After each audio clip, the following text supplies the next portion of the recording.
Taib. Bismillahirrahmanirrahim. Assalamualaikum warahmatullahi wabarakatuh.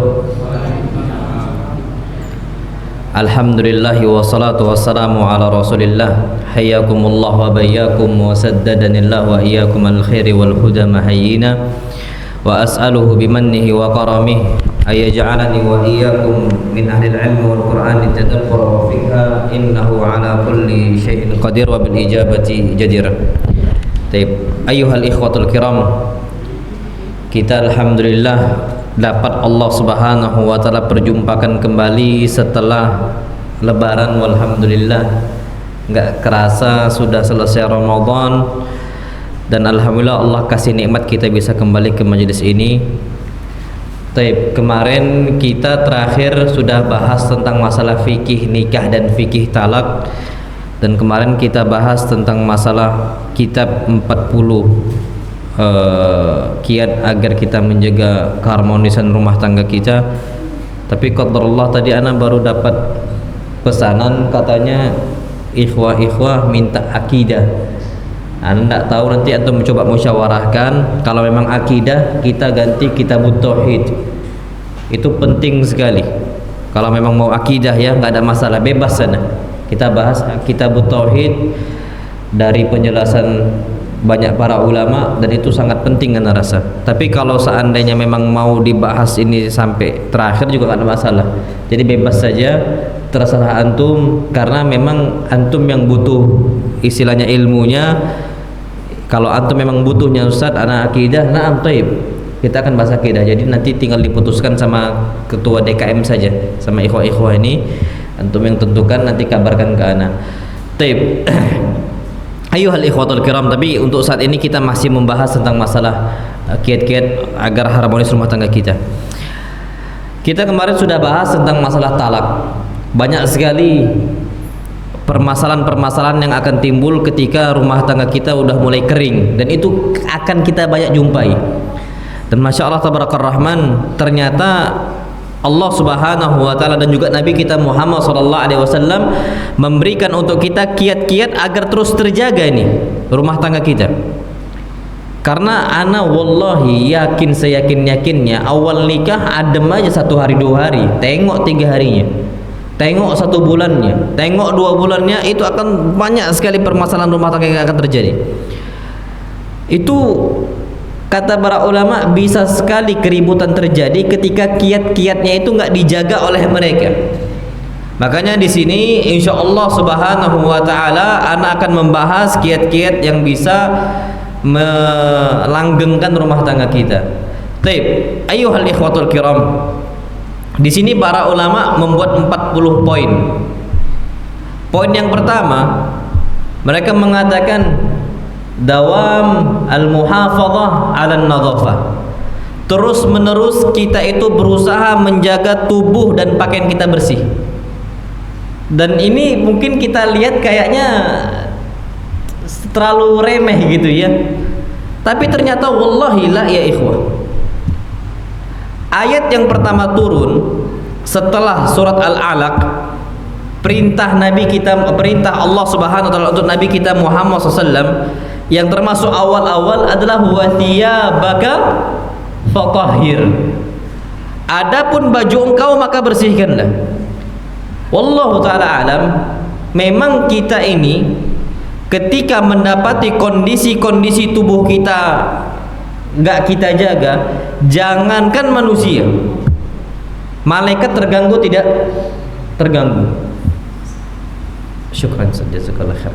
Apalagi manusia, terutama istri kita.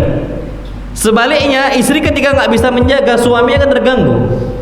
Dan bahkan ada tipikal beberapa orang itu penciumannya termasuk tajam. Penciuman termasuk apa? Tajam. Makanya harus kita jaga. Nabi kita Muhammad sallallahu alaihi wasallam pernah bersabda, Masya Allah Rahman. Ini hadisnya hadis yang besar, hadis yang agung. Beliau sebutkan dalam hadis yang sanadnya jayyid, beliau mengatakan tahiru hadhil ajsad.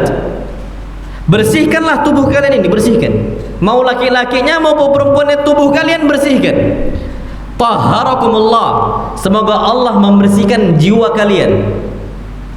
Ada kaitannya antara bersihnya jiwa dengan bersihnya apa? Tubuh kita. Maksudnya apa? Kalau tubuh kita bersih, insya Allah jiwa kita akan tenang gitu loh.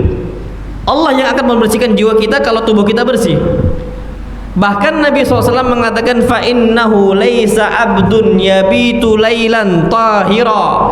Tidaklah ada seorang hamba bermalam hari dia tidur dalam kondisi bersuci illa bata ma'ahu malak, kecuali malaikat itu akan berada di sebelahnya, bermalam di sebelahnya. Tapi kalau kondisi kita udahlah kotor, tidak bersih, mau nggak malaikat berada samping kita? Mustahil. Ini jangankan istri, mungkin istri kita berada di sebelah kita terpaksa karena kasur cuman satu, gitu loh. Rupanya kondisi tubuh kita tidak bersih sebagai terpaksa dia mau tidur di situ. Tapi kalau malaikat tidak mau, apa kata beliau sallallahu alaihi wasallam? La yataqallabu sa'atan minal lail. Tidaklah seorang hamba itu yang dia itu bersuci dalam kondisi tubuh yang bersih, bermalam hari dia berbolak-balik kondisinya, hadap kanan, nanti suatu saat nanti gerak lagi dan sebagainya. Illa qal, malaikat ini mengatakan Allahumma ighfir li 'abdika fulan, ya Allah ampunkanlah untuk hamba engkau si fulan, fa innahu bata tahira, karena dia ini bermalam dalam kondisi apa? Bersuci. Apa kata para ulama ambil kesimpulan? Sebuah rumah yang dihuni sama malaikat tidak mungkin ribut, tidak mungkin bawaannya itu penat.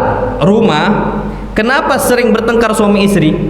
Anak sering membantah bapaknya, anak sering durhaka sama ibunya, suami tengkar sama istrinya, istri suka ngangkat suara kepada suaminya. Kata para ulama, sebab mungkin salah satunya yang di rumah itu bukan malaikat. Siapa? Syaitan. La'natullah alaih. Dan memang betul, iblis jauh di sana itu ngirimkan syaitan. Ya ba'athu sarayah, kata Nabi, dikirimkan syaitan-syaitan itu ke rumah-rumah kaum muslimin. Syaitan yang paling tinggi derajatnya, kedudukannya di samping iblis adalah syaitan yang bisa membuat keributan antara suami dengan istri sampai pisah. Ma taraktuhum hatta farraqtu bainahu wa baina imraati, kata syaitan. Aku tidak tinggalkan mereka wahai iblis sampai aku jadikan suami pisah dari istrinya. Makanya kita ini butuh malaikat-malaikat itu datang ke rumah kita. Kita pancing dengan apa? Kebersihan tubuh kita. Kita pancing dengan apa? Dengan sucinya kondisi tubuh kita. Makanya Masya Allah Tabarakar Rahman, orang yang memang bersih kondisi tubuhnya, wangi badannya, dan pakaiannya juga Masya Allah wangi, ana yakin tidak mungkin malaikat itu tidak dekat. Makanya ana juga pernah sampaikan ke antum satu hadis Nabi kita Muhammad SAW bersabda tentang seseorang yang sholat malam. Apa kata Nabi kita Muhammad SAW? Tidaklah seseorang ketika sholat membaca Al-Quran Al-Karim kecuali malaikat itu akan terus mendekat. Wala yazalu yadnu hatta yad'afahu ala fi. Malaikat itu akan terus mendekat sampai malaikat itu meletakkan rongga mulutnya di rongga mulut kita. Dekat sekali berarti. Tapi kita kan nggak nampak. Tapi hakikatnya seperti itu. Tapi kalau kondisi tubuh kita udahlah nggak baik, apalagi mulutnya mungkin bau jigong gitu kan, malaikat dari awal udah menjauh. Jangankan bau mulut, bau bawang aja boleh nggak kita masuk masjid? Nggak boleh. Man akala thawma awil basala fala yaqrabanna masjidana. Orang yang makan bawang putih, bawang merah, bawang-bawangan, jangan deketi masjid kami, jangan masuk masjid kami. Orang yang makan semisal makan bawang nih, ada uzur dia untuk tidak berangkat sholat ke masjid jamaah. Karena gini, ada satu hadis Nabi kita Muhammad SAW bersabda, la salata bihadratit ta'am wala huwa yudafi'u al akhbathan. Tidak sempurna salat seseorang ketika makanan dihidangkan. Istri sudah menyiapkan di meja makan, rupanya ada makanan sudah disiapkan. Azan tiba-tiba. Maka apa? Makan dulu. Ternyata yang dimakan apa? Bawang. Kalau seandainya kita belum sempat untuk sikat gigi dan sebagainya, maka ada uzur kita untuk nggak datang ke masjid. Dan bahkan Syekh bin Baz rahimahullah, beliau memfatwakan dengan jelas sekali, orang yang keringatnya bau dan sebagainya, mungkin habis berolahraga dan sebagainya, tidak boleh ke masjid. Fatwa beliau harus mandi dahulu, jangan sampai datang ke jamaah sholat dalam kondisi apa? Tubuh yang tidak segar. Tidak boleh, kata beliau, mandi dulu sampai seperti itu. Untuk apa? Kita mendekatkan diri kita dengan malaikat. Makanya Masya Allah Tabarakallah Rahman, itulah perintah kita ini, termasuk yang salah satu yang paling penting itu apa? Siwak, sikat gigi. Allah alam bisawab. Apakah harus siwak dalam bentuk kayu arak gitu loh ya? Kata Syekh Ibnu Utsaimin, nggak harus kayu arak. Sikat gigi kita sekarang udah nggak ada masalah sama sekali. Yaqumu maqamahu. Kedudukan sikat gigi saat ini dicampur dengan ma'jun. Ma'jun ini odol. Sikat gigi plus odol itu sudah memiliki kedudukan apa sih? Siwak. Nggak ada masalah sama sekali. Makanya Nabi kita Muhammad SAW sering sekali bersiwak, sering sekali sikat gigi. Dan beliau bawa kayu apa? Kayu siwak. Dan Masya Allah Tabarakallah Rahman, wallahi ajibnya, sebelum Nabi kita SAW meninggal, apa yang beliau cari? Siwak. Hadis yang sahih riwayat Imam Bukhari, Imam Muslim. Ketika itu Nabi SAW itu ketika hendak meninggal, kepala beliau itu di hijrnya Aisyah, di pangkuannya Aisyah. Nabi SAW melihat siwak di tangannya anaknya Abu Bakar. Aisyah minta, karena saudaranya Aisyah. Aisyah minta siwaknya, Aisyah ambil. Langsung Aisyah potong. Aisyah gigit-gigit, dikasih ke Nabi kita Muhammad SAW. Karena memang Nabi itu minta itu isyaratnya, minta siwak. Kenapa? Jumpa dengan Allah dalam kondisi apa? Tubuh yang bersih. Ajib. Padahal yang jumpa dengan Allah ketika di atas itu ruhnya atau jasadnya? Ruh, jasadnya tetap di dunia, tetap di bumi, di bawah apa? Bawah tanah gitu loh. Tapi kata para ulama, ruh itu memang ngaruh, jasad itu ngaruh ke ruh tadi. Itu ngaruh betul. Makanya Masya Allah Rahman, jangan sampai kita itu jarang bersiwak. Dan ini Masya Allah, mungkin ada dari bapak-bapak semua yang mungkin sudah ngaji belum bisa ninggalkan rokok. Mungkin ada dari sini, anak tidak tahu, mungkin ada, tapi jangan tersinggung. Ini contoh saja. Mudah-mudahan Allah bisa berikan kita hidayah lepas dari apa? Rokok. Amin ya rabbal alamin. Tapi anggaplah ada. Tanyakan saja ibu-ibu, istri-istri. Anak yakin istri itu akan senang ketika suaminya lepas dari apa? Rokok. Kenapa bisa? Karena memang kapan dicium sama suami yang habis merokok, kata orang itu macam dicium asbak. Apa? Bau rokok. Dan itu terjadi. Dan itu kan termasuk, makanya ciumlah istri ketika kita habis dari bangun. Belum sikat gigi ya, kita belum siwakan nih, bangun tidur malam, Masya Allah, belum siwakan, belum sikat gigi, kita nyium istri. Apa kata istri? Kan gitu kan? Ditolak aja. Itu kondisi sekali. Kalau itu terus terulang, Anda yakin di situ akan masuk apa syaitan? Di sini celahnya. Makanya Nabi SAW disebutkan di dalam hadis yang sahih, anan Nabi SAW kana la yarqudu lailan wala nahara. Tidaklah Nabi SAW tidur malam ataupun tidur siang, fayastaykil, kemudian beliau SAW bangun, illa tasawwaka, kecuali beliau langsung apa? Bersiwak. Jaga tubuh itu.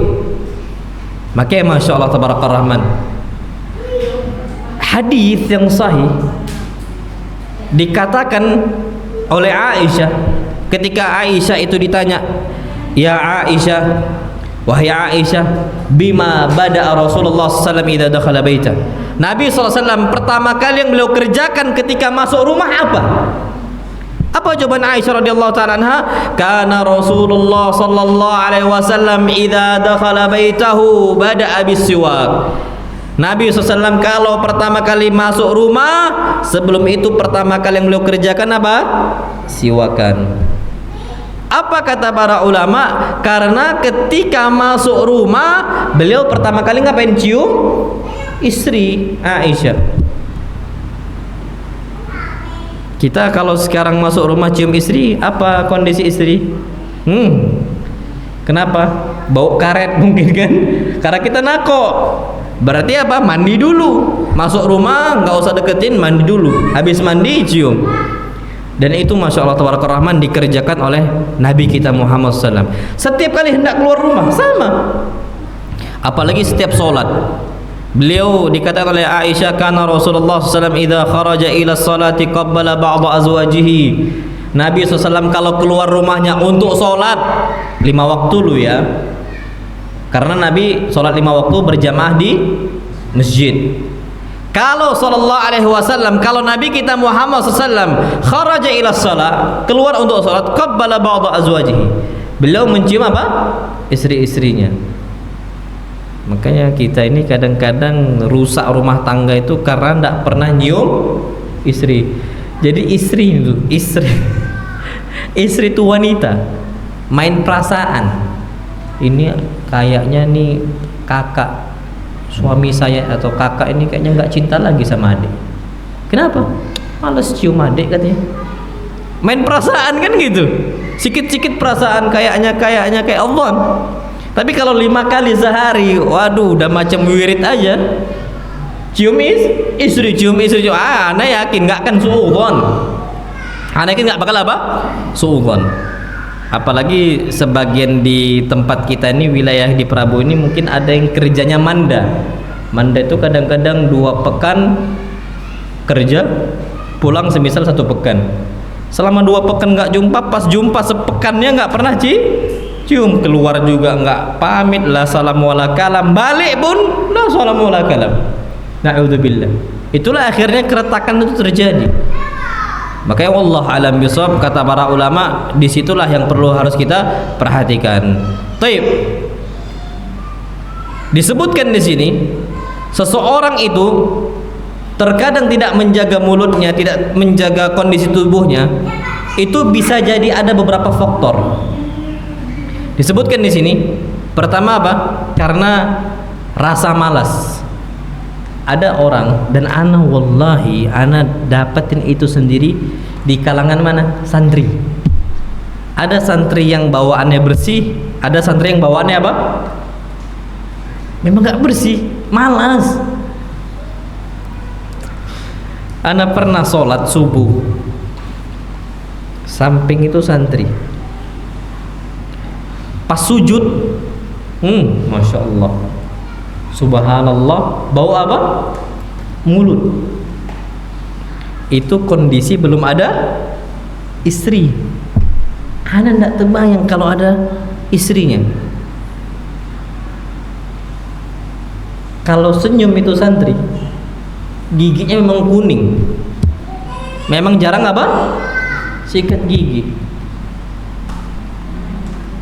Sampai kondisi, antum tahu kerah baju ya? Kerah baju itu Pak, sampai garis hitam tuh banyak. Padahal bajunya seragam kami itu seragam coklat gelap. Seragam coklat gelap, ada apa? Hitam-hitamnya. Berarti apa? Bedaki.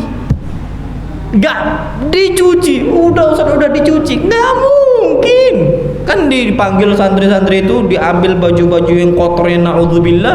Nggak mungkin kalau dicuci itu kayak gini, nggak mungkin. Udah Ustaz, nggak ada yang percaya lah. Memang bawaannya malas. Nah, kalau orang udah bawaannya malas sih bahaya. Hanya anak punya dulu kawan sekelas sana ketika kami mondok.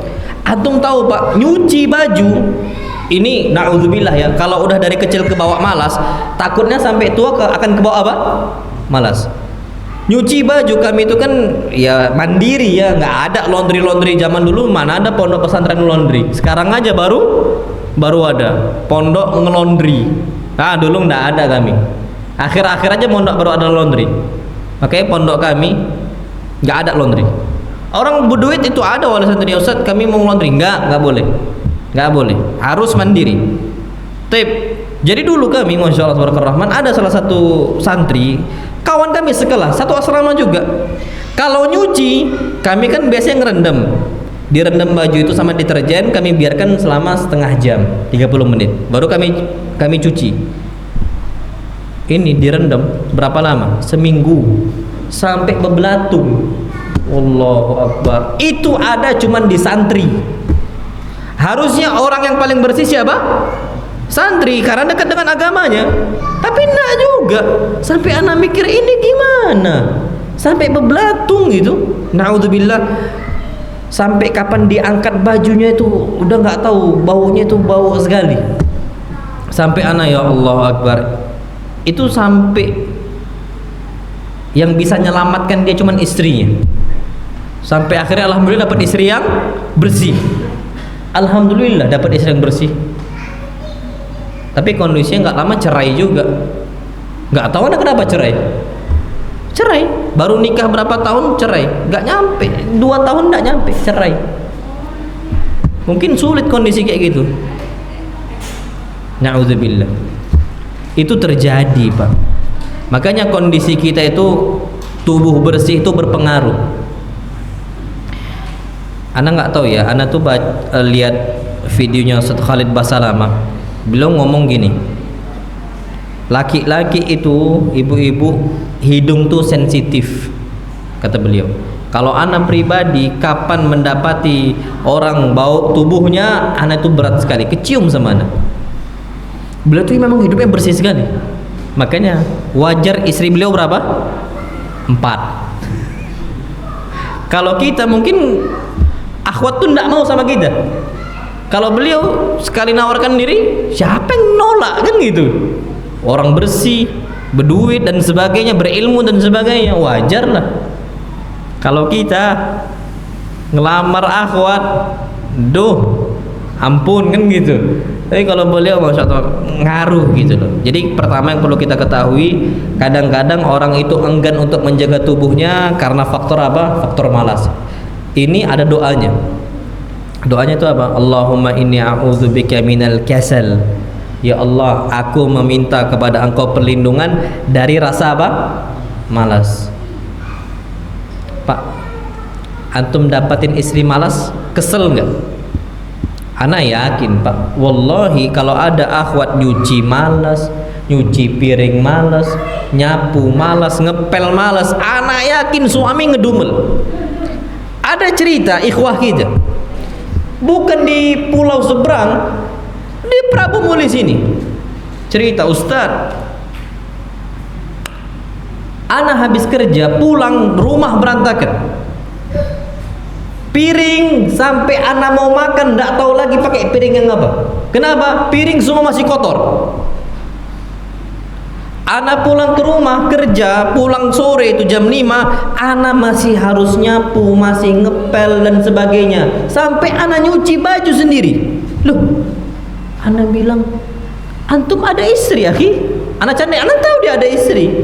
Ada usahanya gitu. Oh nggak bisa, antum harus rubah pola itu. Antum mencari ma'isyah di luar, istri harus disemangatin.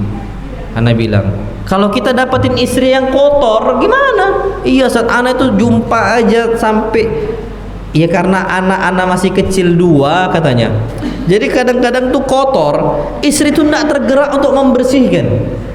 Akhirnya anak kirimlah video Ustaz Khalid Basalamah. Anak kirim masalah istri yang masih memerintahkan suaminya, udah kerja di luar capek, di rumah masih ngurusin apa? Rumah.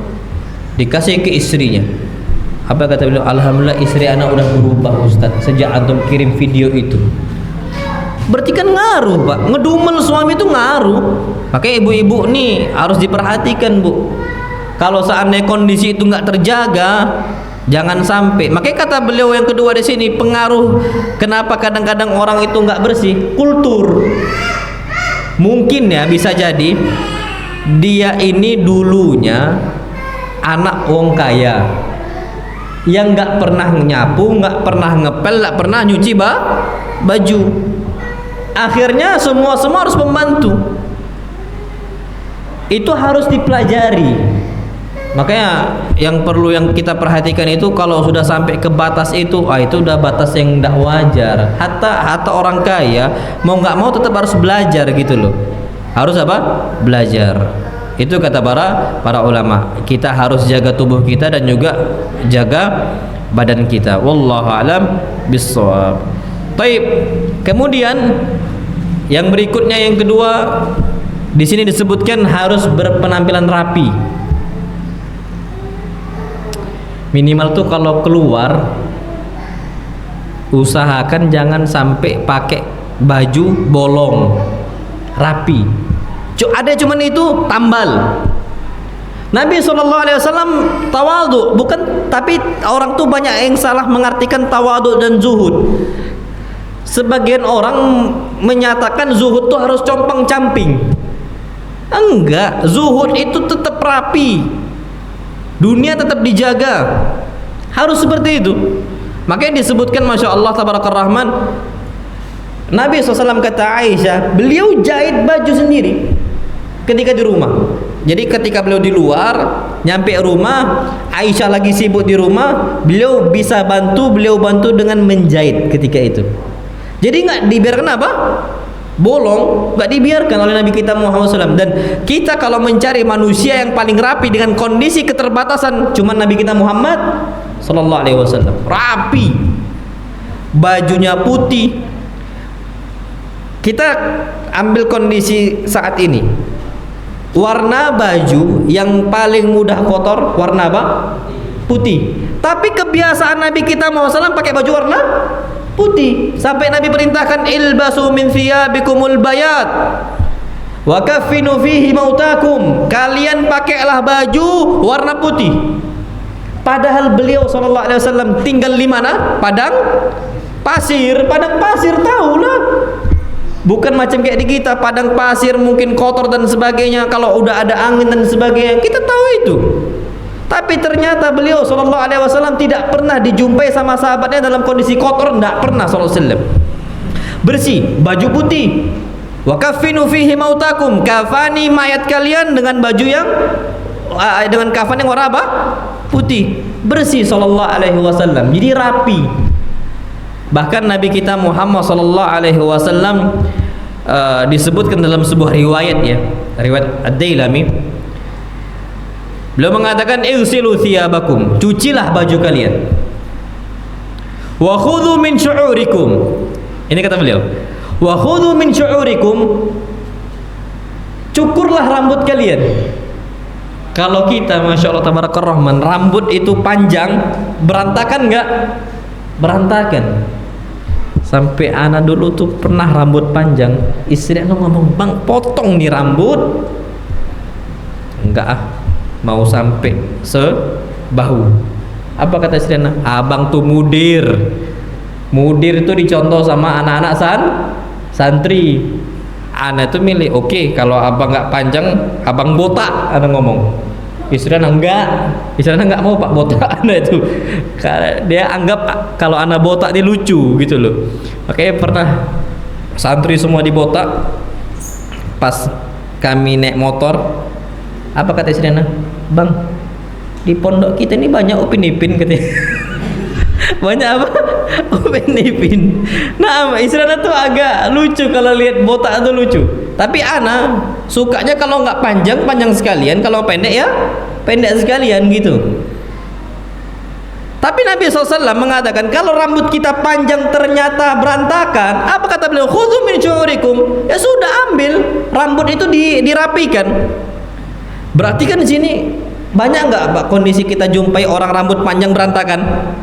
Banyak. Nabi SAW rambut panjang. Tapi beliau SAW jaga dengan apa? Menyisir rambut.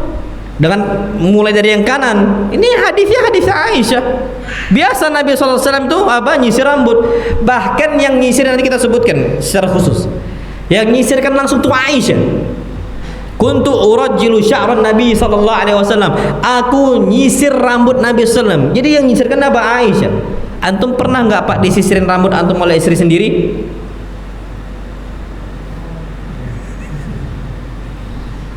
Kenapa diam? Karena belum pernah. Ibu-ibu itu enggak tahu kenapa. Aisyah sendiri ngomong nih, kuntu urajjilu sya'ran Nabi sallallahu. Aku yang nyisirkan rambut Nabi sallallahu biar rapi.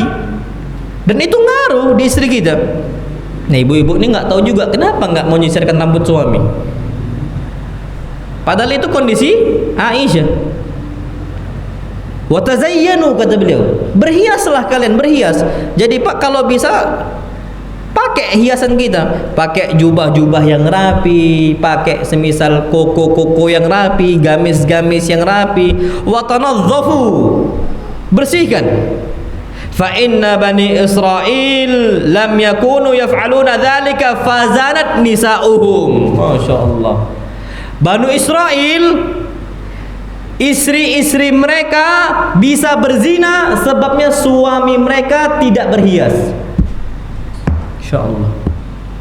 Sekarang banyak orang itu menganggap suaminya tidak lebih ganteng dibandingkan suami tetangga. Akhirnya istri lebih tertarik sama suami tetangga. Ada nggak yang gitu? Ada. Istilah rumput tetangga lebih hijau. Suami juga sama. Kenapa bisa senang sama istri tetangga? Gara-gara istri sendiri tidak rapi. Disebutkan dalam riwayat Ad-Dailami, fa inna bani Israil, sesungguhnya bani Israil zanat nisa'uhum, mereka itu bisa berzina sebabnya apa? Suami-suami mereka tidak rapi kondisinya, tidak bersih tubuhnya. Itu ngaruh itu Pak. Berarti ngaruh nggak itu? Ngaruh. Kita jaga sebaik mungkin. Makanya Masya Allah Tabarakar Rahman, walhamdulillah Anda punya istri yang milih baju itu. Ini baru lagi kemarin, ini bang hadiah dari adik untuk abang, ada baju Masya Allah dikasih. Anda tuh bersyukur ada istri yang masih perhatian gitu. Kalau kita laki-laki kadang-kadang ya biasa, laki-laki namanya ya anak lanang kan, dari kecil mungkin kebiasaan untuk nggak rapi, dapetin istri nggak perhatian, itu yang kita takutkan. Tapi ternyata Masya Allah Tabarakallah Rahman, Aisyah pun memperhatikan betul. Bukan cuma Aisyah, hatta Ummu Salamah. Apa kata para sahabat? Kami dulu pernah masuk berziarah ke rumahnya Ummu Salamah. Fa akhrajat lana mushta. Maka Ummu Salamah mengeluarkan untuk kami sebuah sisir. Fihi sya'run Nabi sallallahu alaihi wasallam. Di sisir itu masih nyangkut rambut Nabi sallallahu alaihi wasallam. Padahal beliau sudah meninggal. Berarti tandanya Ummu Salamah juga terbiasa nyisir rambut Nabi SAW. Masya Allah, istri beliau banyak, semuanya nyisirin rambut Nabi. Kita udahlah satu, tak ada pula yang nyisir rambut kita. Udahlah Pak, kayaknya mending botak kita nih Pak. Karena percuma nggak gitu rumah kita. Padahal momen itu romantis. Coba Pak, coba ya, antum sekarang bayangkan, antum punya istri pulang nanti habis dari kajian, Masya Allah, dibukakan peci, disisirin. Romantis nggak kira-kira? Romantis. Kita pulang ke rumah, istri cuman diam aja. Kayaknya kita ngomong sama istri, Dek, kayaknya kakak ini bagus botak baik. Ada tidak pernah nyisir rambut abang. Masya Allah. Padahal Nabi SAW disebutkan dalam hadis-hadis yang sahih, man kana lahu sya'run falyukrimhu. Laki-laki yang ada rambutnya, falyukrimhu, muliakan. Ini perintah Nabi SAW. Yang muliakan rambut Nabi SAW bukan diri beliau sendiri, hatta istri-istri beliau perhatikan. Masya Allah Tabarakallah Rahman. Jadi rambut Nabi SAW itu tiap Jumatnya itu dikasih minyak untuk rambut khusus, duhun namanya. Jadi rambut Nabi SAW itu Antum tahu kan Pak, biasanya minyak apa kalau kita di Indonesia? Minyak kemiri ya. Iya, kalau di sana tuh duhun itu, Anda nggak tahu bahannya dari apa, tapi Nabi SAW pakai setiap Jumat. Sallallahu alaihi wasallam pakai setiap Jumat. Jadi rambut Nabi SAW itu udahlah hitam, terjaga. Bahkan untuk nutupin uban beliau Sallallahu alaihi wasallam, beliau ini ubannya nggak terlalu banyak, tapi beliau tutupin dengan cara apa? Duhun tadi, pakai minyak tadi. Jadi tersamarkan. Bukan pewarna rambut, bukan, karena pewarna rambut nggak boleh warna apa? Hitam. Ini minyak duhun. Karena ada Pak minyak yang buat rambut itu hitam. Minyak apa? Kemiri ya? Iya, minyak kemiri. Itu boleh, nggak ada masalah. Itu bukan pewarna rambut, dia minyak. Itu Nabi SAW pakai, samar dia. Jadi bersih, rambut itu mengkilat, tebal rambut Nabi SAW, tebal Pak. Rambut kita, ya Allah, antum lihat kondisi kebanyakan kaum muslimin saat ini, rambut itu setengah botak. Tahu yang botak atas tuh? Nggak tahu kenapa, nggak dijaga kesehatan rambutnya, kesehatan kepala itu nggak dijaga. Nabi SAW kebiasaan untuk ngambil bidara sama satu tanaman, apa ya, lupa namanya. Jadi di zaman Nabi SAW sampo itu pakai bidara sama apa ya, sider sama apa gitu. Jadi malam hari itu kita campur dengan air, paginya itu yang dituangkan, itu yang dipakai. Untuk apa? Ngapain kepala sama badan bersih. Sallallahu alaihi wasallam. Makanya itu yang bisa kita ambil faidahnya. Nabi SAW rapi, beliau paling rapi. Disebutkan dalam sebuah hadis Nabi kita Muhammad sallallahu alaihi wasallam, dikatakan oleh Al-Bara ibn Azib. Al-Bara ibn Azib mengatakan, "Ma ra'aitu min dhi limmatin fi hullatin hamra ahsan min Rasulillah sallallahu alaihi wasallam." Kata Bara ibn Azib, aku tidak pernah melihat satupun orang yang berambut panjang yang ke bawah tuh rapi sekali, masya Allah. Jadi rambut beliau itu apa? Ikal, tapi karena disisir jadi rapi, nggak berantakan, nggak kucel dan sebagainya. Yang mana orang itu menggunakan pakaian warna merah yang lebih tampan dibandingkan Nabi kita Muhammad Sallallahu Alaihi Wasallam. Rambutnya rapi lurus. Ana itu kadang-kadang rambut itu pernah panjang rambut ana. Antum tahu kalau kita rambut panjang apa yang terjadi? Ngembang, bukan?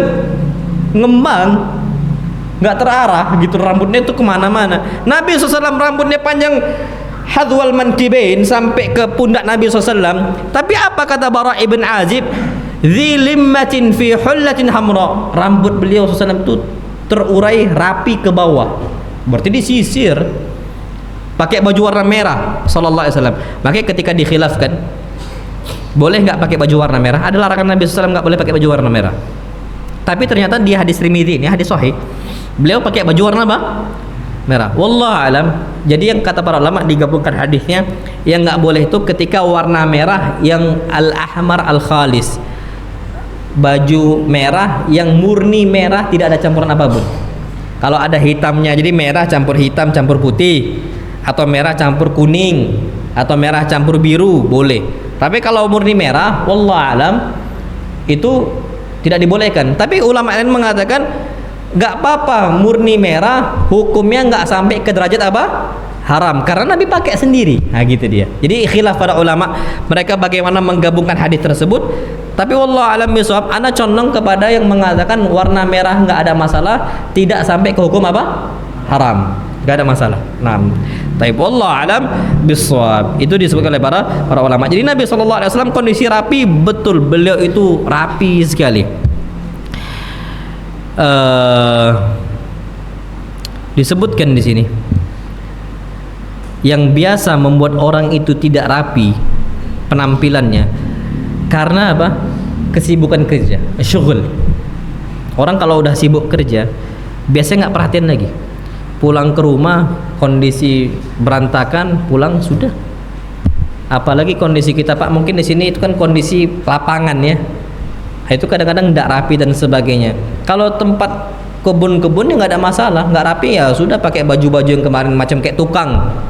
Nggak mungkin Pak kita nukang pakai baju rapi, toh juga berkeringat. Kalau nukang kita pakai baju partai pun nggak apa-apa, maksudnya baju yang tipis, baju apa namanya, baju partai kan, baju partai itu ya nggak apa-apa, pakailah. Tapi kalau udah pulang bersih. Karena kadang-kadang tukang ini pun ya kalau udah baju sekali dipakai, itu pakainya tinggal dijemur baik.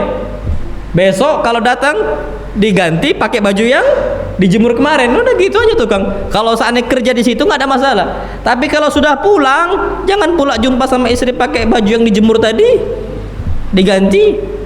Itu kondisi. Kalaupun memang pulang ke kamar mandi dulu, kita mandi bersih-bersih, baru jumpa dengan apa? Istri kita. Jadi sebutkan di sini orang itu kadang-kadang tidak rapi, tidak bersih karena kesibukan kerja yang membuat seseorang nggak sempat untuk membersihkannya dan merapikannya.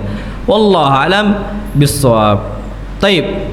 Kemudian yang ketiga, memakai minyak wangi. Insyaallah tabarakallah rahman. Perempuan boleh nggak pakai minyak wangi? Boleh untuk suami. Masya Allah. Berarti perintah wanita juga pakai minyak wangi di hadapan siapa? Suami. Dan Nabi SAW nggak larang itu. Di depan mahram juga nggak ada masalah. Pakai minyak wangi depan bapak sendiri, pakai minyak wangi depan mertua, pakai minyak wangi depan keponakan, nggak ada masalah. Yang nggak boleh pakai minyak wangi ada seseorang yang bukan apa? Mahram. Nggak boleh wanita pakai itu.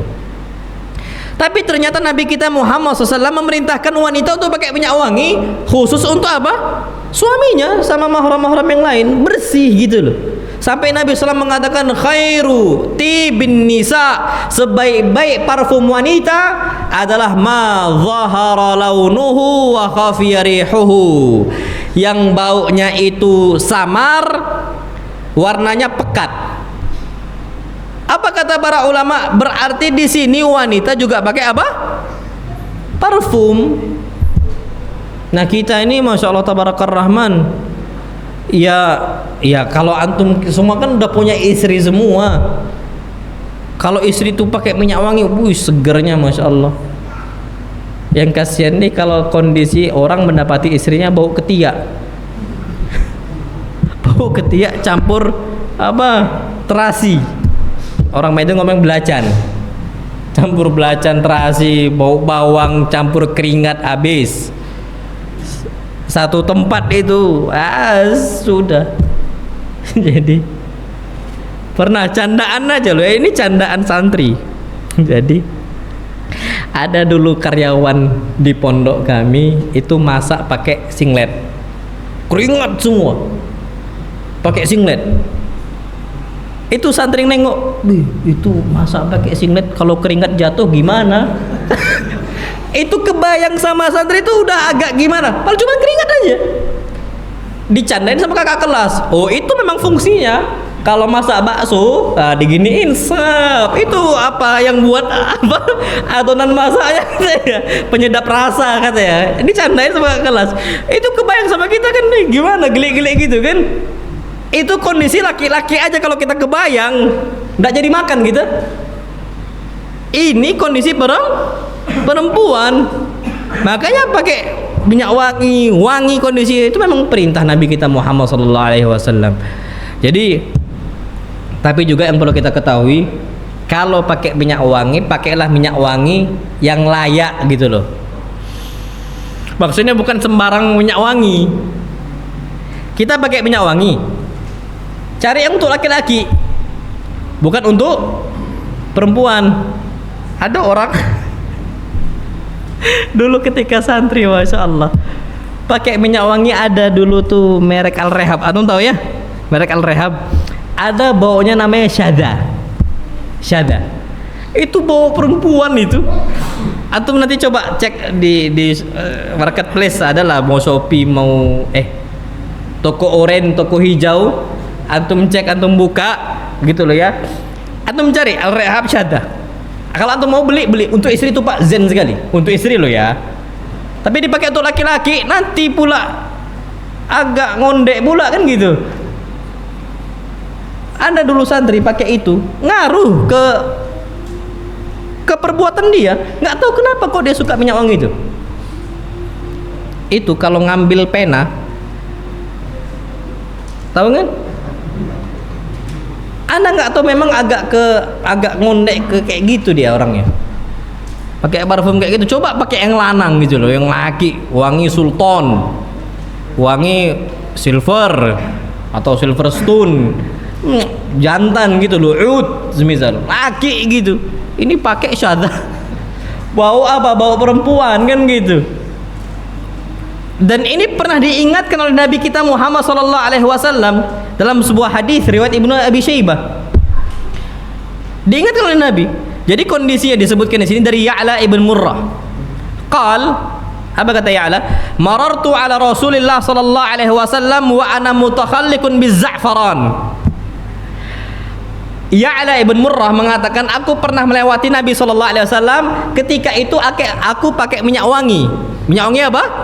Za'faran. Faqala li, apa kata Rasul untuk Ya'la? Ya Ya'la, wahai Ya'la, hal laka imra'ah? Apakah engkau memiliki istri? Faqultu la, enggak ada. Qala fadhhab faghsilhu thumma ighsilhu thumma la ta'ud. Itu yang tadi pakai za'faran, cuci lagi, dan jangan ulangi pakai za'faran. Faghasaltuhu thumma ghasaltuhu thumma lam a'ud. Aku cuci lagi, dan aku nggak pernah ulangi lagi. Kenapa? Karena za'faran ini parfum perempuan. Za'faran, antum sering jumpai za'faran itu parfum apa?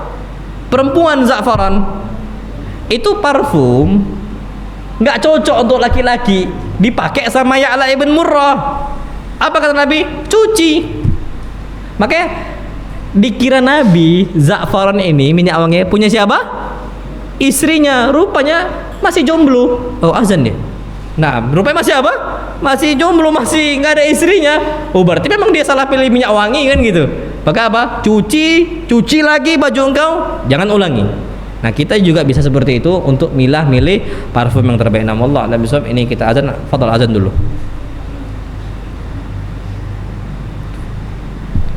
Ini agak malu nih Pak kalau azan. Fadal jamaah.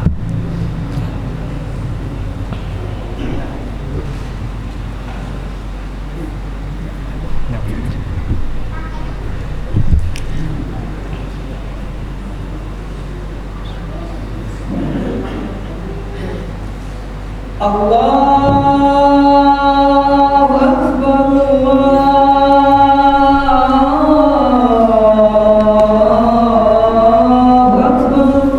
Allahu Akbar, Allahu Akbar.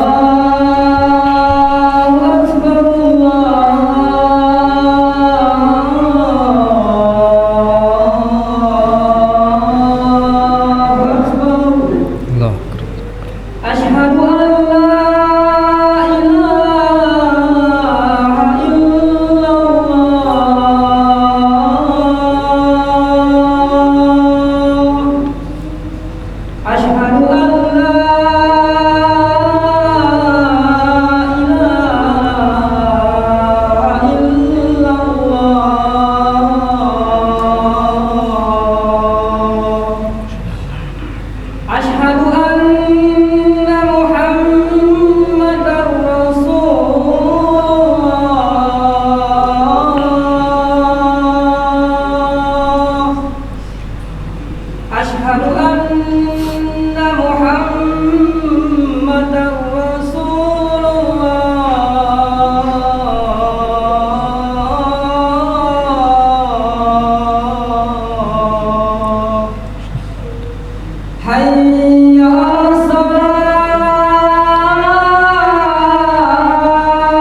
Jadi kita kembali ke tema minyak wangi itu penting untuk suami dan istri. Antum tahu, Masya Allah, ada satu kasus fakta terjadi, kerenggangan rumah tangga, keharmonisan suami istri berantakan gara-gara kondisi tubuh yang bau. Ini terjadi, Masya Allah, dikutip dari buku Problematika Seks dalam Rumah Tangga, ditulis oleh Dr. Naik L. Tobing. Ini fakta terjadi. Beliau ceritakan sendiri. Jadi fakta ini ditulis sendiri oleh siapa, dokter. Kondisinya rumah tangga retak, rumah tangga terjadi keretakan, tidak harmonis gara-gara wangi yang tidak sedap. Anda ceritakan di sini. Jadi seorang istri bercerita, dia mengatakan, saya seorang istri berusia 16 tahun. Jadi nikah apa? Muda, 16 tahun. Saya seorang istri berusia, jadi boleh nggak nikah 16 tahun? Boleh. Negara kita juga mensahkan itu. Walhamdulillah. Tapi nanti lewat proses namanya sidang. Jadi nanti akan dimintakan macam kayak persaksian dan sebagainya, siap untuk mengemban rumah tangga dan sebagainya. Itu ada. Tapi alhamdulillah di bawah umur dibolehkan gitu. Nah ini cerita nih, Masya Allah, tentang masalah kondisi suami istri yang kondisi yang nggak harmonis gara-gara tubuh yang bau. Dia mengatakan, saya seorang istri berusia 16 tahun, baru 6 bulan menikah dengan suami berusia 30 tahun. Terpaut umur yang lumayan panjang. Suami 30 tahun, istri 16 tahun. Perkawinan kami terjadi karena dijodohkan orang tua. Meski begitu, kata dia, kami sempat berkenalan selama 3 bulan dan rasanya kami cocok. Jadi sebelum nikah kenalan 3 bulan. Ini kata dokter, diceritakan langsung. Hari kedua setelah menikah timbul masalah buat saya. Hari keberapa? 2. Baru nikah loh, hari kedua udah timbul masalah. Bayangin aja. Apa masalahnya? Setelah hidup serumah, saya baru tahu kalau keringat suami saya berbau kurang sedap. Setiap kali kami berdekatan, saya merasa mual. Sampai-sampai saya ingin muntah. Ini disebutkan ini. Sampai-sampai ingin apa? Muntah. Rupanya saat berkenalan dulu, saya selalu mendapati kondisi dia ternyata pakai deodoran. Tetapi setelah menikah, katanya ia ingin tampil apa adanya. Tampil apa adanya, terutama di depan saya. Bau keringat suami memang bau bawaan. Bau apa? Bawaan. Bukan karena debu, bukan karena kotoran. Soalnya saya tahu suami minimal mandi 2 kali dalam sehari, tapi bau itu tetap menyengat. Sudah beberapa kali saya menyindirnya, tetapi tidak mengerti maksud baik saya. Kalau bulan-bulan pertama dia mengajak saya melakukan hubungan intim 2 kali seminggu, sekarang sekali seminggu.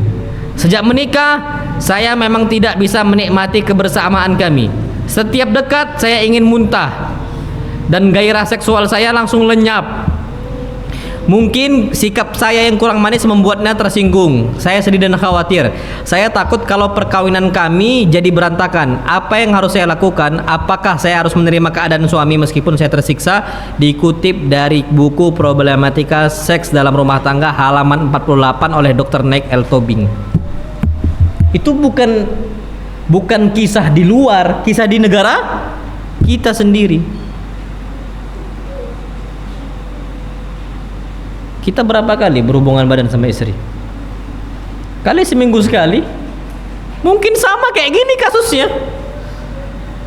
Mungkin ada orang sehari sekali, ada. Kenapa? Istrinya yang ngajak. Ini kita yang minta, ditolak sama dia. Padahal ada ancaman Nabi kita Muhammad sallam, ayyumam ra'atin da'aha zawjuha ila firashiha fa'abat. Suami istri mana saja yang dipanggil sama suaminya untuk dilayanin suaminya di ranjang, ternyata istrinya enggan, la'anat hal malaikatu hatta tusbih. Malaikat melaknatnya sampai subuh hari. Tapi mungkin bisa jadi istri kita menolak, sebabnya siapa? Ya kita sendiri. Oke, Masya Allah Tabarakar Rahman, itu yang perlu kita perhatikan. Pakailah minyak wangi. Cuman pakai minyak wangi juga disebutkan di sini. Jangan sampai membuat pasangan kita alergi sama bau itu. Ana itu ada pakai minyak wangi. Ana jual minyak wangi. Ana pakai minyak wangi Hajar Aswad. Wallah nyengatnya Masya Allah.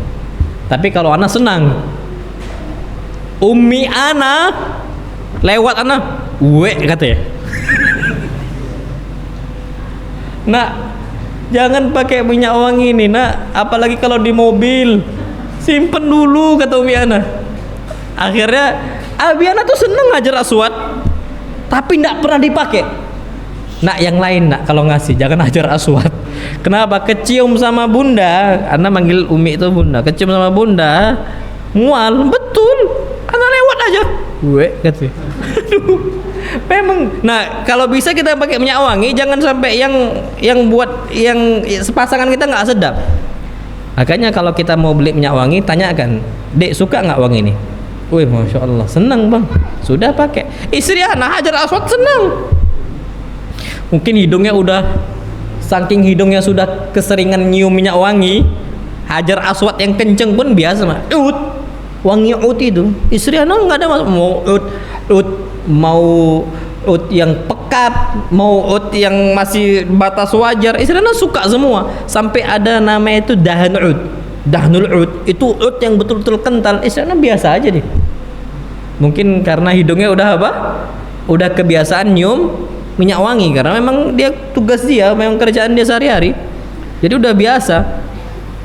Makanya beda loh. Antum coba perhatikan. Orang punya mobil, dia akan terbiasa sama bawa mobil. Tapi coba ada penumpang belum pernah pakai mobil, tidak punya mobil. Pas pertama kali masuk, katanya. Pertama kali masuk mobil, kenapa? Gak terbiasa sama wangi itu. Nah, kita juga istri kita kalau bisa carilah kondisi yang memang istri kita itu tidak terganggu sama wangi tersebut. Wallahu alam bissawab. Itu kata para ulama. Taib. Terakhir di sini, yang keempat, amanah. Suami istri harus apa?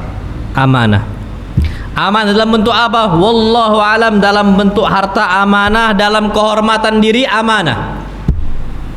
Itu wallahi kunci amanah itu besar sekali. Banyak rumah tangga retak karena pasangan tidak saling menjaga amanah, nggak ada kejujuran, bermain di belakang. Na'udzubillah. Kehormatan tidak dijaga, harta tidak dijaga. Na'udzubillah.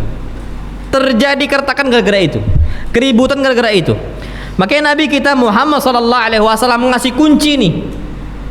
Apa kriteria wanita yang paling bagus, yang paling terbaik? Beliau mengatakan khairun nisa man tasurruka idza absarta. Wanita yang paling baik adalah wanita yang kapan engkau lihat engkau senang. Sekarang wanita-wanita banyak yang enggak amanah. Dia itu berhias bukan di hadapan siapa? Suami. Berhias di hadapan orang lain.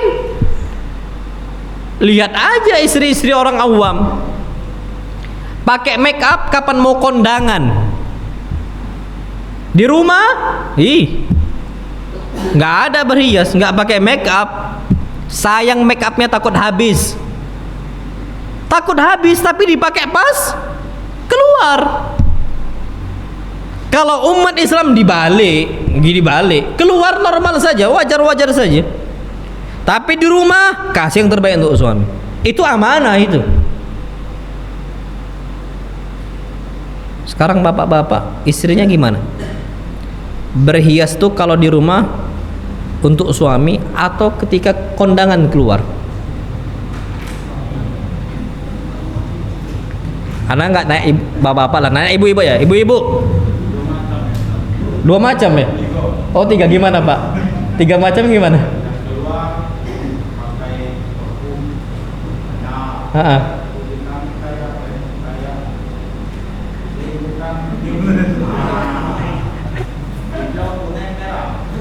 Iya, iya. Ada yang biru laut.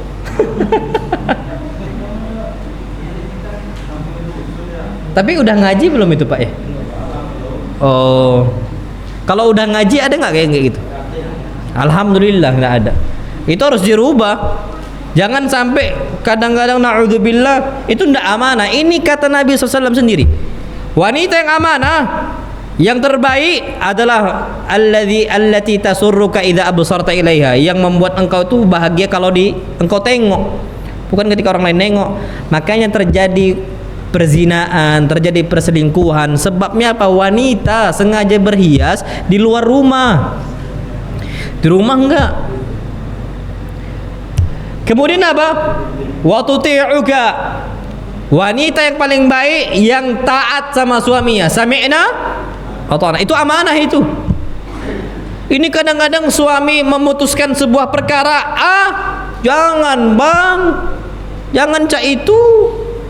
Kita tuh harus sama-sama musyawarah. Musyawarah betul musyawarah. Tapi keputusan di siapa? Suami. Jadi gini, semisal contoh ringan. Musyawarah.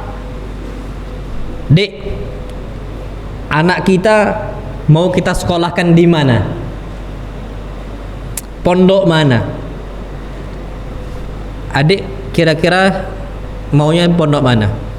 Oh, kalau adik bang kayaknya di pondok A, pondok B, karena mungkin dari kriteria A, kriteria B dan sebagainya. Ternyata suaminya memiliki pendapat yang lain. Saling diskusi, muncullah harus ada keputusan. Keputusan ini dari siapa? Suami. Ketika suami mengatakan jangan dibantah, sudah. Tapi musyawarah tetap ada. Contoh makanan, Dek, kayaknya ini kita selama sepekan ini harus makan tahu tempe dulu. Oh, janganlah bang, yang lain baik. Tapi apa yang lain, Dek? Ini musyawarah nih. Kayaknya sayur ini oh masuk. Oke, ketok palu nih semisal suami mengatakan, "Oh ya nggak apa-apa, itu aja." Ya sudah, taati. Tapi kalau kata suami enggak tahu tempe, sudah tahu tempe. Itu wanita amanah. Jadi ini harus dijaga. Sekarang berbalik. Kondisi yang ada, suami-suami takut istri, itu ndak amanah itu. Sampai suami bisa takut tuh gimana? Berarti istrinya ngaung yang besar itu. Bu, sering ngaung nggak di rumah? Kadang-kadang bukan ngaung lagi, pakai piring cepang, pecah sekali, pecah 2 kali, 3 kali. Kapan suaminya? Sekarang suaminya harus taat, sami'na wa ata'na. Istri yang nyuruh. Na'udzubillah. Ini nggak amanah istri kayak gini. Wallahi nggak amanah. Tapi kalau udah belajar nih agama, udah kenal sunnah Nabi SAW, istri harus sami'na wa ata'na selama suami tidak memerintahkan apa? Kemaksiatan. Fa idza amara bi ma'siyatin fala sam'a wala ta'ah. Kalau diperintahkan hal maksiat, jangan dengarkan suami. Jangan taati. Dek, ke warung sebelah. Beli apa bang? Beli apa kak? Beli rokok. Nggak bisa. Adik nggak mau ngambil dosanya, kakaklah berangkat sendiri. Harus kayak gitu. Tapi kalau ternyata disuruh beli, semisal beli apa, makanan A, makanan B, taib sami'na wa ata'na, selesai. Itu amanah, wanita amanah kayak gitu. Kalau udah belajar sunnah harus seperti itu. Alhamdulillah. Itu biasanya kalau akhwat yang sudah ngaji, biasanya taat sama suaminya. Kalau akhwat sudah ngaji. Tapi ternyata kalau udah ngaji masih suka ngaung, nggak tahu itu ya.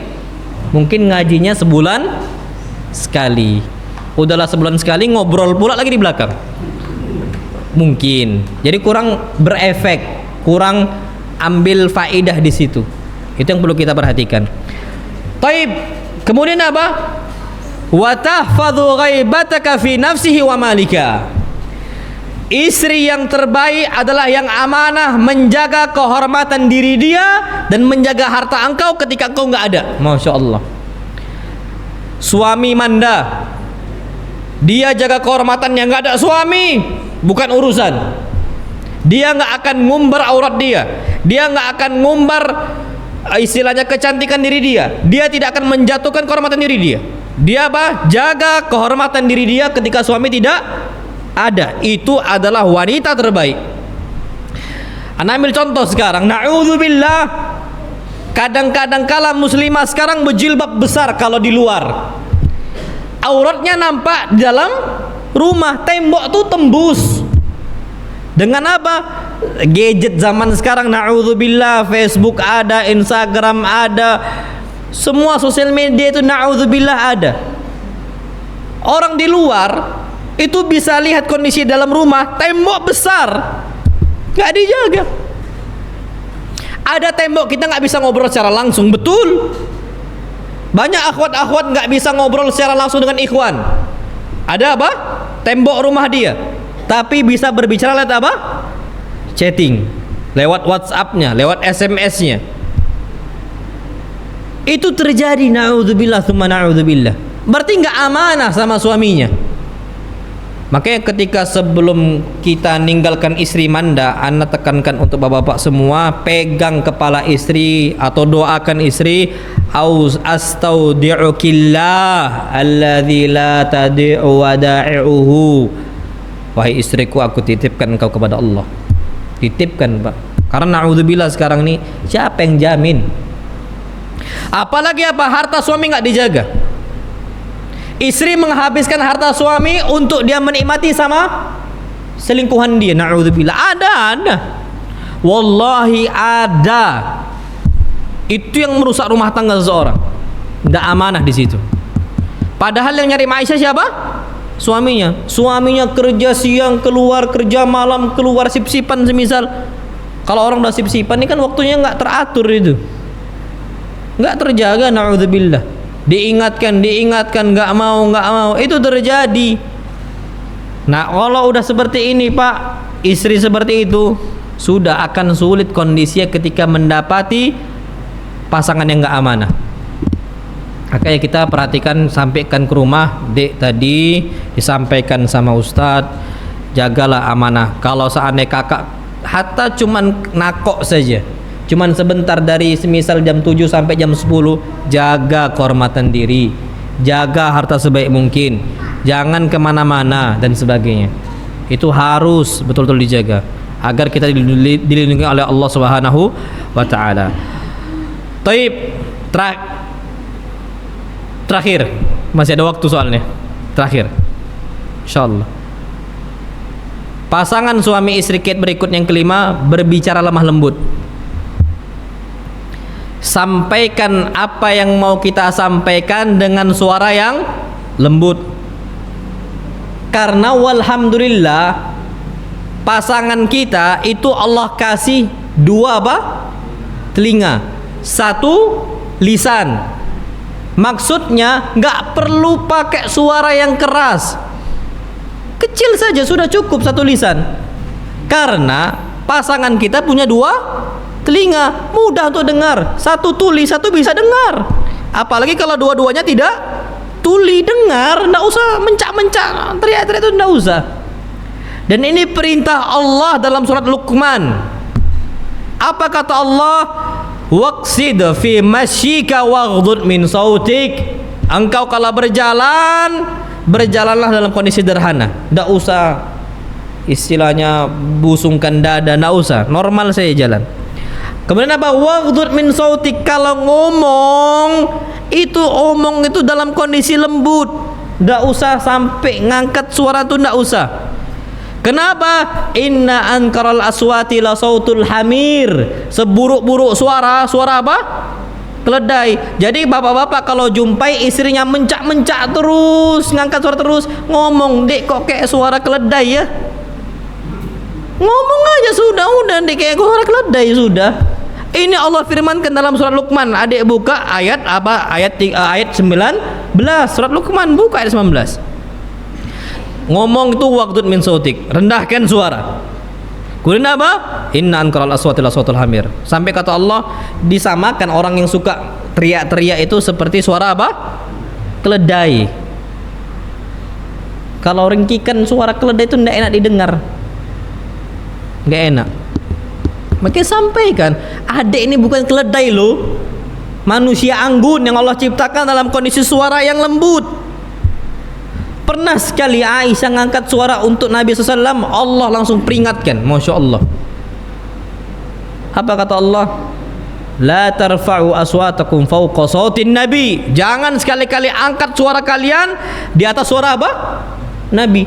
Abu Bakar lewat rumahnya Rasul yang dihuni sama Aisyah. Abu Bakar bapaknya Aisyah sendiri. Dengar suara Aisyah ala sautuha ala sautin Nabi. Suara Aisyah tuh ngangkat di atas suara Nabi. Langsung Pak Abu Bakar masuk, nggak izin lagi. Langsung dibuka pintu rumahnya, mau digampar tuh Aisyah. Tapi Nabi SAW langsung tahan. Akhirnya nggak terpukul, ditahan sama Nabi SAW tangannya Abu Bakar. Berarti Abu Bakar itu kesal dengan kondisi putri beliau sendiri ketika suara istri ngangkat di atas suara apa? Suami. Itu kita harus perhatikan. Bukan berarti suami juga berhak untuk mengangkat suara, enggak. Suami juga sama. Rendahkan suara di hadapan apa? Istri, karena istri kita juga punya dua telinga, sama-sama kayak gitu. Itu apa? Yang terbaik. Jadi akhirnya kondisi antara suami istri itu bisa terjaga. Nggak bawaannya itu pembawaan yang ya bawa keledai lah. Antum tahu, Masya Allah, tidaklah disebutkan keledai biasanya kecuali untuk apa? Untuk sesuatu hal yang direndahkan. Contoh, orang Yahudi disamakan dengan apa? Keledai. Yahmilu asfara, keledai yang bawa buku-buku, cuman koleksi saja. Bani Israel gitu, Yahudi. Ilmu ada nggak dipakai gitu loh, macam keledai bawa buku. Keledai ini bawa buku banyak, dipikul buku sampai dua sebelahnya itu ada buku semua. Zaman dulu kan gitu. Kalau mau memindahkan kitab-kitab pakai apa? Keledai. Bawa dua ini. Keledai kira-kira ngambil nggak manfaat dari kitab itu? Enggak, itu orang Yahudi kayak gitu. Jadi disamakan dengan keledai. Sama orang yang suka ngangkat suaranya dalam kondisi mencak-mencak nggak betul, macam kayak orang kesurupan, itu seperti apa? Suara keledai. Jadi kalau istri suka mencak-mencak, Pak, panggil, Dek sini, coba buka surat Quran, surat apa? Luqman ayat 19. Adik baca ayatnya plus terjemahannya. Sampaikan seperti itu. Mudah-mudahan taubat. Kalau tidak tobat juga, kalau nasihat Allah tidak bermanfaat, ya apalagi nasihat kita sudah. Ya Allah alam bisawab, kondisi seperti itu yang membawa kepada kesombongan. Biasanya gitu. Orang yang kalau udah sampai ngangkat suaranya itu gara-gara kesombongan biasanya. Itu yang harus kita hindari. Sampai anak tuh pernah lihat video, Masya Allah, lewat di Facebook. Jadi ada bapak-bapak gendong anaknya. Bapaknya itu Masya Allah, istrinya mukul kepala bapaknya, cepak, ketepak, sampai mencak-mencak. Dalam hati anak ini, kalau seandainya suaminya itu nggak berbaik hati, habis itu istrinya. Gampang sekali suami untuk mukul balik. Tapi yang lihat video itu, sabar betul nih bapak ini. Bapak ini sabar betul, gendong anaknya ditampar sampai diinjak kaki itu, sampai dia manjat ke sofa, dipijak kepala suami. Na'udzubillah. Kalau orang udah kayak gitu, ceraikan, balikkan ke orang tuanya, sudah nggak ada lagi urusan kita sama dia. Sudah. Untuk apa? Karena kita hidup memiliki istri itu agar kita merasakan nikmat, agar kita merasakan tenang. Kenapa? Tujuan pernikahan apa kata Allah? Litaskunu ilaiha, agar kita tuh tenang ketika menjumpai istri kita.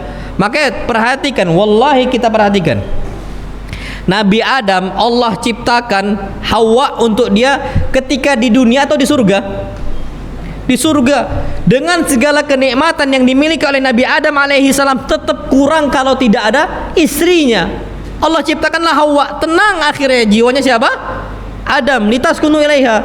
Ini ternyata udahlah hidup bukan di surga, di dunia yang banyak cobaannya, banyak musibahnya. Pasangannya cak itu. Apa ujung-ujungnya? Musibah, wallahi musibah.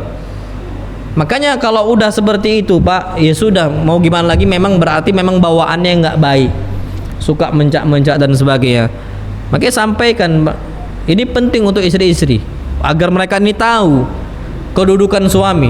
Makanya ada satu hadis Nabi kita Muhammad SAW mengatakan, tidaklah seseorang wanita mendapati suaminya sakit kulit sampai bernanah di kulitnya, thumma lahasatha, istrinya itu membersihkan nanah itu sampai harus menjilat nanah tadi, ma'addat haqqahu, belum dia itu nunaikan hak suaminya.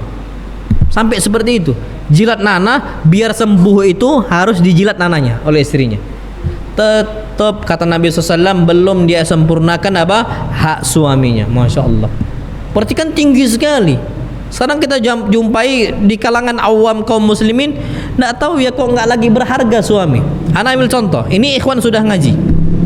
Ikhwan sudah ngaji. Tukang bengkel. Jadi dia bengkel. Saking sayangnya nih suami yang sudah ngaji ini, dia hasil dari perbengkelan dia ada sisa uang, dia buat untuk dialokasikan untuk istilahnya kuliah istrinya. Jadi dikuliahkan. Suaminya tamatan SMA sudah, nggak kuliah. Tapi dia itu senang untuk membagikan istrinya.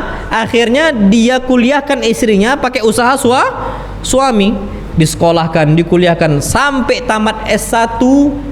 Ternyata dia lebih tinggi dapat penghasilannya, dia sudah bekerja istrinya, dia ceraikan suaminya, dia cari suami yang lain. Ini ikhwan ini sudah ngaji. Itu ndak amanah istri kayak gitu. Ndak amanah. Hati-hati. Makanya ana ambil contoh istri yang suka mencak-mencak itu. Sampai ada ikhwan ngomong, Ustadz, anak tuh kalau udah bertengkar sama istri anak kok lihat kondisi istri anak tuh kok agak serem Ustadz ya. Anak ini dipanggil kau lagi. Kau ini. Hai, masa iya sih? Apa kultur di sini enggak? Ustadz, anak nih hidup di Prabu Muli sini lah Ustadz. Anak jumpain ada orang ngomong kau ke anak itu, anak rasanya sakit hati. Orang tuh paling sopan pakai manggil kamu kan gitu ya. Ini dipanggil apa? Kau. Ternyata yang manggil kau itu siapa? Istri saya sendiri, istri anak sendiri. Anak ketika dapat itu tuh, ya alhamdulillah. Itu terjadi sama akhwat yang sudah ngaji, ikhwan yang sudah ngaji. Itu ndak amanah. Itu harus kita jaga sebaik mungkin. Yang keenam, memanggil panggilan dengan kasih sayang. Insya Allah kita bahas pada pertemuan berikutnya. Ana ndak tahu, nanti antum coba musyawarah lagi. Mau akidah kita bahas akidah, mau ini kita bahas ini. Kalau mau bahas lanjut lagi ini sampai ke 40.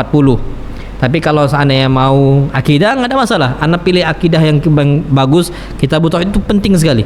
Jadi dalil penjelasan sampai terakhir insyaallah. Jadi seperti itu.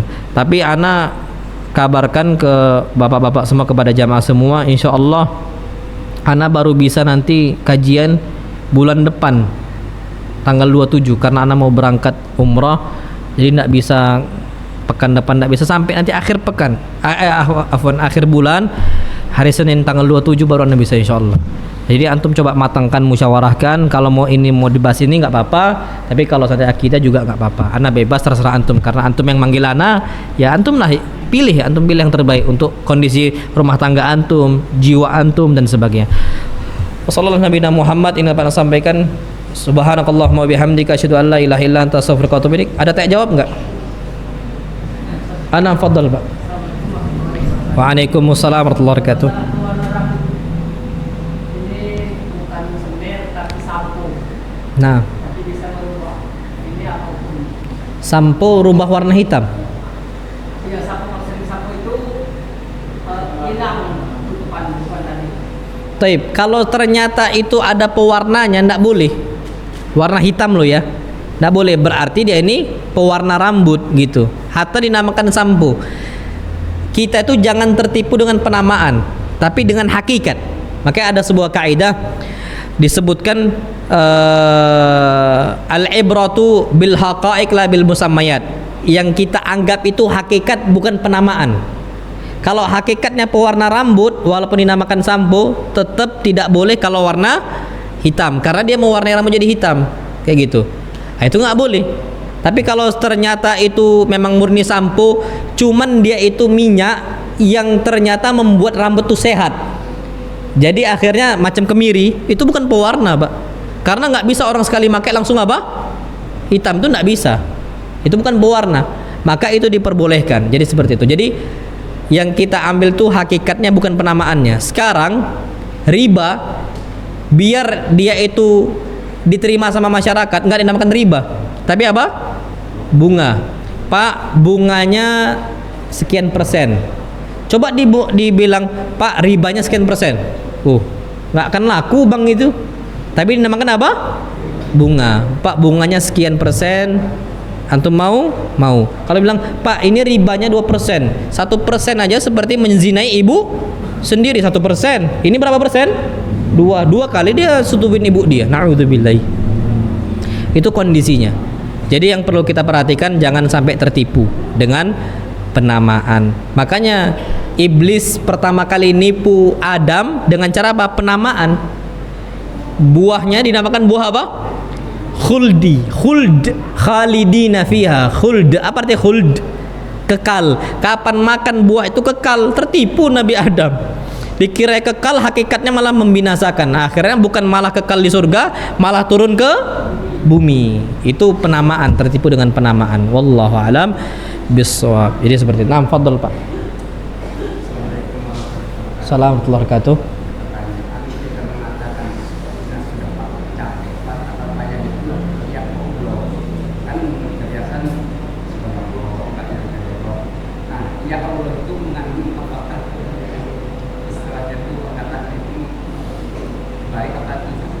Taib, mengatakan ya Allah, ya baik, karena kita itu menyandarkan sesuatu kepada siapa?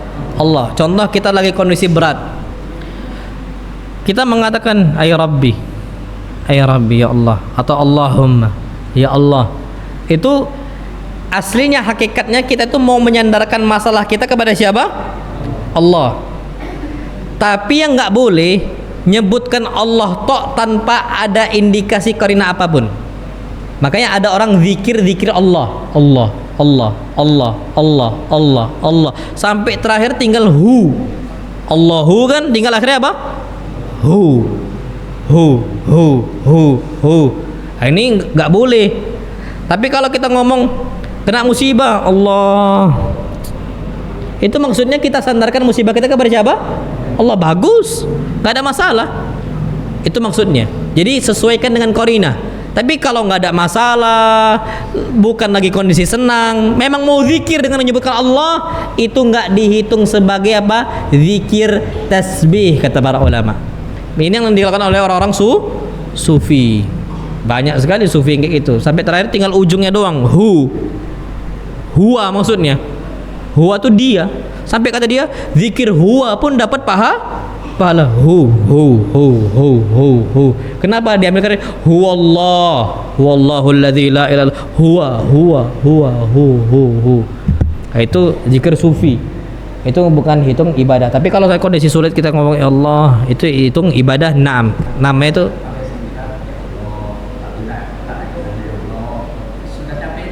iya. Ya nggak ada masalah. Itu artinya kita itu at-tawakkul 'ala Allah, nyandarkan sesuatu kepada siapa? Allah. Itu nggak ada masalah. Ya Allah, tanpa kita ngomong pun ya sudah. Itu artinya sandaran kepada Allah Subhanahu wa ta'ala. Macam bismillah. Bismillah apa? Bismillah nakul. Bismillah, dengan nama Allah kami makan. Nggak disebutkan nakulnya. Cuman bismillah. Bismillah arkab. Bismillah atau apa? Bismillah apa? Tapi udah masuk korinahnya. Kita mau naik kendaraan, berarti bismillah, dengan menyebut Allah kami naik kendaraan. Tanpa disebutkan bismillah narkab, tanpa ada tambah narkab pun kita sudah tahu maksudnya menyandarkan suatu hal kepada Allah. Maksudnya kapan mau naik kendaraan, biar aman kondisi kendaraannya, nyebutkan bismillah. Nutup pintu. Apa nutup pintu? Ucapkan kita bismillah. Maksudnya bismillah apa? Bismillahirrahmanirrahim. Bismillah, aku tutup pintunya. Maksudnya gitu. Itu kata para ulama, sama ke Allah. Itu sama. Dan inilah kondisi para ulama zaman dulu, dari zaman ke zaman ini juga gak ada masalah sama sekali. Mereka ngomong ya Rabb. Setelahnya apa? Ya sesuai qarinah tadi, sesuai apa? indikasi kehidupan kondisi kenyataan yang ada. Jadi seperti itu, tidak ada masalah sama sekali. Tapi kalau mau ditambahin ya Allah, subhanallah, wala ilaha illallah, tambah banyak lagi zikir yang kita ucapkan. Nah, jadi seperti itu. Wallahu alam bisawab. Fadhal, dengan silakan. Nah, fadhal. Nah. Sebagaimana kita tahu bahwasanya mencari nafkah itu merupakan tugas suami. Terus istri itu sebenarnya punya tugas khusus atau enggak? Karena sering kita lihat di media sosial orang-orang yang nggak tahu berpendidikan atau enggak itu sering berkata bahwasanya tugas rumah itu termasuk tugas suami. Terus yang kedua, misalkan tugas rumah itu adalah tugas istri, maka bagaimana dengan istri yang diizinkan bekerja oleh suaminya?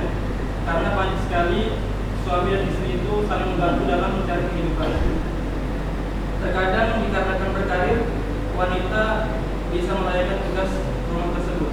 Terus yang ketiga, terkait dengan wanita karir dan juga vakum, kita ketahui bahwasanya banyak sekali wanita yang berkarir dan berhubungan dengan masyarakat. Contohnya kayak kasir atau yang sering berhubungan dengan klien, diharuskan untuk menjaga penampilan dan bau badan. Terus kadar maksimal memakai parfum itu gimana? Atau memang nggak boleh? Atau boleh seperti pakai body lotion yang mempunyai aroma, atau pakai sabun yang juga mempunyai aroma? Syukran. Wassalamualaikum warahmatullahi wabarakatuh. Waalaikumsalam warahmatullahi wabarakatuh. Taib, yang pertama apa tadi? Tugas istri. Tugas istri. Taib. Ada nggak kewajiban tugas istri ngurus rumah? Khilaf para ulama. Madhab Syafi'i nggak ada. Jadi yang kerja siapa? Pembantu. Tugas suami cari apa? Pembantu. Antum madhabnya sekarang apa? Kalau ana bukan Syafi'i, ana Hambali. Tugas di rumah. Kenapa? Hadis Nabi kita SAW beliau disebutkan wal mar'atu ra'iyatun fi baiti zawjiha. Hadis sahih. Wal mar'atu ra'iyatun fi baiti zawjiha. Hadis sahih. Nabi mengatakan kullukum ra'in. Setiap kalian pemimpin. Wa kullukum mas'ulun an ra'iyati. Setiap kalian laki-laki akan dimintai pertanggungjawabannya tentang kepemimpinan dia. Apa istilahnya kata Nabi? Wal mar'atu ra'iyatun fi baiti zawjiha. Wanita tugasnya mengurusi rumah suami. Berarti ada nggak dia ngurus rumah suami? Jawabannya ada. Dia ngurus anak-anak, dia bantu suami apa dan B dan C, dan itu anak condong ke sana. Yang pertama, jadi wanita tetap ada bantu apa? Suami di mana? Di rumah. Karena kalau seandainya nggak mau apa-apa semua pembantu, sekarang na'udzubillah apa-apa semua pembantu. Apa yang terjadi? Anak nakal sebabnya apa? Didikan pembantu, semua pembantu. Ya Allah, akhirnya anak ini tumbuh besar bukan di atas pendidikan bapak ibunya. Siapa? Pembantu. Makanya wanita tetap didik. Makanya ada ucapan para ulama, al-ummu madrasatul ula. Ibu ini sekolah yang pertama untuk anak-anaknya. Ibu ngurusin nih ya. Dia pakaikan baju anaknya. Betul lah, makanya apa kata Imam Ahmad ibn Hanbal rahimahullah, kanat ummi tulbisuni al-imamata. Ibu saya yang selalu pakaikan saya imamah. Taib, kalau ada alasan oh kan nggak ada suaminya karena Imam Ahmad anak yatim. Betul. Seharusnya ya Imam Ahmad juga ya pakai sendiri. Ternyata Imam Ahmad udah bisa pakai sendiri. Cuman tetap umminya yang ngurus rumah siapa? Imam Ahmad ibn Hanbal. Nggak ada suami, tapi tetap bisa nggak Imam Ahmad pakai? Bisa. Jadi wanita tetap ada tugas untuk mengurusi rumah siapa? Suami. Itu yang pertama. Yang kedua, kalau istri ikut bekerja. Taib, yang kedua istri ikut bekerja itu gimana? Taib, ana sudah sampaikan tidak ada harta gono gini, tidak ada harta bersama. Karena yang wajib mencari nafkah untuk penghidupan keluarga kita siapa? Suami. Anak ingatkan, laki-laki dijadikan pemimpin sebabnya gara-gara memang laki-laki yang nyari maisha. Laki-laki yang nafkahin, bukan wanita. Allah berfirman, "Ar-rijalu qawwamuna 'alan nisa'i bima faddalallahu ba'dahum 'ala ba'din wa bima anfaqu min amwalihim." Laki-laki itu pemimpin. Apa sebabnya? Karena memang kodratnya Allah tinggikan laki-laki dibandingkan wanita. Itu yang pertama. Kedua apa? Wa bima anfaqu min amwalihim. Kami jadikan laki-laki pemimpin karena yang nafkahin rumah tangga itu siapa? Suami. Makanya sekarang kenapa suami-suami takut istri? Karena yang ikut nafkahin siapa? Istri. Ketika suami mau mengeluarkan duit untuk ibunya sendiri, ibunya suami takut. Sama siapa takutnya? Istri. Aduh, ndak enak, aduh. Ketika dikasih, Umi tolongnya jangan kasih tahu ke istri ya, nanti takut dimarahin. Duh, kenapa kondisinya? Karena istri juga ikut nyari apa? Nafkah. Taib, ana pribadi, Pak, istri ana bekerja. Istri ana nyari kehidupan dia. Istri ana udah ada usaha. Istri ana bekerja di pondok pesantren, ngajar juga. Demi Allah, sepeser pun ana ndak ada ngambil, kecuali dia ngasih sendiri. Ndak mau ana. Kalaupun ana ngambil, hutang. Akhirnya sekarang ana bebas, ana mau beli barang terserah ana, barang-barang ana, uang-uang ana. Karena ana nggak pernah gubris istri ana, nggak pernah gubris, wallahi nggak pernah ana gubris. Ana ngasih untuk orang tua ana, istri ana senang. Karena kenapa terjadi keributan? Suami ngasih duit duit dia untuk orang tuanya. Kenapa ribut istri? Karena di kepala istri itu uang siapa? Uang istri. Jangan bang, itu ada duit saya. Ya akhirnya ribut rumah tangga. Makanya hati anak pribadi, istri anak dapat warisan. Istri anak dapat warisan. Anak ceritakan sampai ke batas itu. Dapat warisan, udah dibagi-bagikan, nominal yang ada itu 100 juta. Istri anak dapat dari warisan.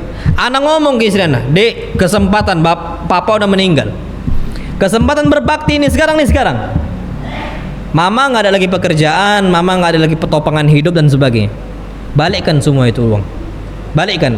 Adik masih bisa hidup di bawah abang. Balikkan semua. 100 juta balikkan semua. Dibalikkan semua. Seneng. Makanya istri anda nggak ada masalah, Pak. Anak mau ke sana, anak mau ke sini, anak mau ngasih ke masjid, wala ke anak santri, nggak ada masalah. Makanya itu penting. Jadi istri boleh nggak bekerja? Boleh. Cuman jangan sampai istri ikut beban hidup masalah nafkah rumah tangga. Tapi kalau dia mau bantu sendiri, ahlan, kita senang. Kenapa? Seperti Khadijah, bukan diperintahkan oleh Nabi SAW. Nabi nggak pernah, wahai Khadijah, keluarkan duit dulu untuk kehidupan saya dan dakwah. Enggak, Khadijah sendiri mengeluarkan. Contoh istri kita nakok nih, bang, ini dari adik untuk kakak nih, untuk abang, dari hasil nakok, pakailah untuk kita. Alhamdulillah. Tapi kalau sampai malah, dek mana duitnya? Ini nggak boleh. Jadi gitu. Jadi wanita ikut bekerja, tapi ingat, wanita bekerja harus ada izin dari siapa? Suami. Keluar rumah izin suami. Sampai ke masjid saja harus ngomong kepada siapa? Suami. Harus ada izin, nggak boleh enggak. Itu yang perlu kita perhatikan. Tapi tetap kalau laki-laki jangan sampai melarang istrinya keluar ke masjid. Tapi Nabi perintahkan izin. Tapi suami harus kasih izin kalau ke masjid. Itu kata Nabi kita Muhammad SAW, itu untuk bentuk ta'zim kepada suami. Itu kedua. Ketiga, menjaga kerapian. Istri bekerja di kondisi ternyata job desk-nya atau kriterianya harus berpenampilan rapi, menggunakan parfum dan sebagainya. Kalau udah kondisi seperti itu, maka istri wanita manapun tidak boleh kerja di tempat tersebut. Contoh, afwan Pak ya, mungkin ada yang masih belum bisa menjaga atau memelihara jenggot. Contoh, memelihara jenggot apa hukumnya? Wajib. Perintah Nabi kita SAW, a'ful liha, pelihara jenggot. Tapi ternyata kita harus bekerja di sebuah perusahaan, ternyata perusahaan itu mewajibkan kamu masuk potong jenggot, rapikan semua, pangkas semua jenggotnya. Boleh nggak kita masuk di situ? Cari kerjaan lain.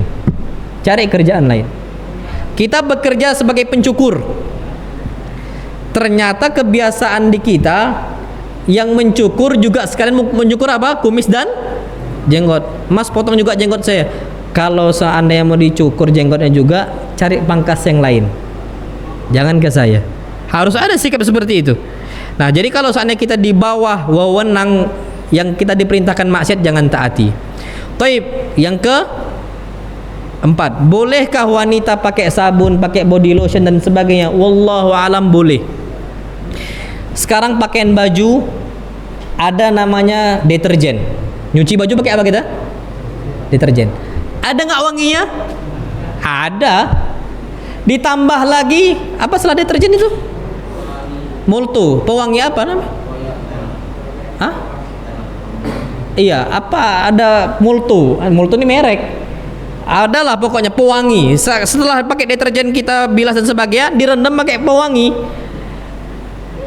Apa lupa namanya? Pakai pewangi tadi. Ada nggak tambahan wanginya? Ada. Tapi boleh dipakai? Boleh. Itulah yang sabda Nabi SAW tadi kita sampaikan, khairati bin nisa, sebaik-baik parfum wanita, ma zahara launuhu wa khafiya rihuhu, yang wanginya itu samar. Apa kata para ulama wangi samar? Cuman bisa tercium sama yang pakai saja.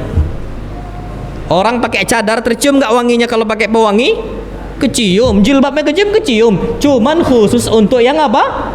Make. Jadi boleh. Jadi seperti itu. Itu yang perlu kita perhatikan. Pakai deterjen boleh. Sabun, setahu ana sabun sekarang semuanya ada apa? Pewanginya. Nggak ada sabun dijual tanpa wangi kecuali sabun untuk orang ihram. Semua pakai pewangi. Mau sabun merek Nuvo, Lifebuoy, apa, sampai ada sabun warna hijau dulu. Sabun apa itu dulu? Sabun yang dulu kita buat prakarya pakai buat asbak. Iya, sabun itulah pokoknya. Ada nggak wanginya? Ada. Sabun itu pun ada wanginya dibuat. Yang sabun asbak itu, sabun apa? Nanda tahu namanya? Itu ada wanginya. Jadi kita akan sulit untuk mendapatkan sabun yang ada wanginya. Boleh nggak pakainya? Boleh. Wanita pakai sabun yang ada wanginya. Jadi patokan wangi di situ adalah ma khafiya rihu, yang wangi itu samar. Wangi samar ini kaidahnya yang cuman tercium oleh orang yang make saja. Jadi seperti itu. Na'amullah alam bisawab. Udah ya? Atau ada lagi? Sudah ya, Masya Allah. Jadi itu. Foto yang lain kalau ada.